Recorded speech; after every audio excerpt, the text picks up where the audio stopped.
BA third semester honours examination 2019, subject philosophy, paper CC5, পূর্ণমান 60। 1. যে কোনো 10টি প্রশ্নের উত্তর দাও যার মান 2 করে। এ.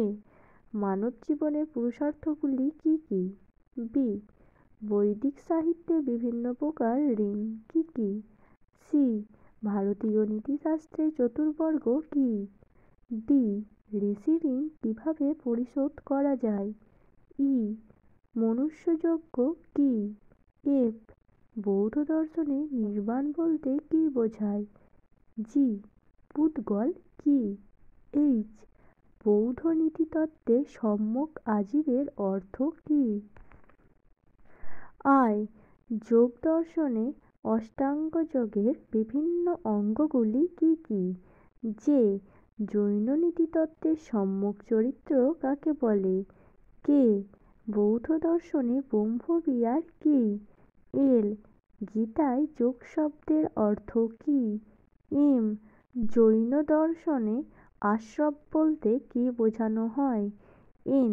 বৌদ্ধ মতে শীল কি? ও. যোগ দর্শনে স্বাধ্যায় কি? 2. যে কোনো 4টি প্রশ্নের উত্তর দাও যার মান 5 করে। এ. ঋত কি? কেবলমাত্র একটি নৈতিক বিধি?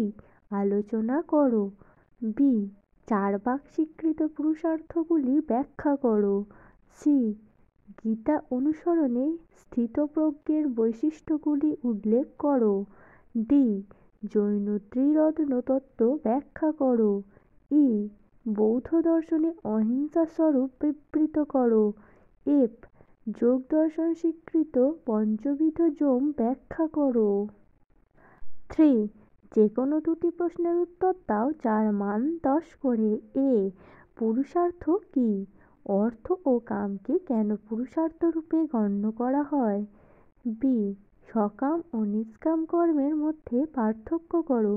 এই প্রসঙ্গে গীতা অনুসরণে নিষ্কাম কর্মের তত্ত্বটি ব্যাখ্যা করো। সি. অনুব্রত কি? জৈনদের দ্বারা অনুশীলিত পঞ্চ অনুব্রতের তাৎপর্য নিরূপণ করো। ডি. আর্য সত্য কাকে বলে? বৌদ্ধ দর্শনে বিবৃত চতুর্থ আর্য সত্যটি ব্যাখ্যা করো।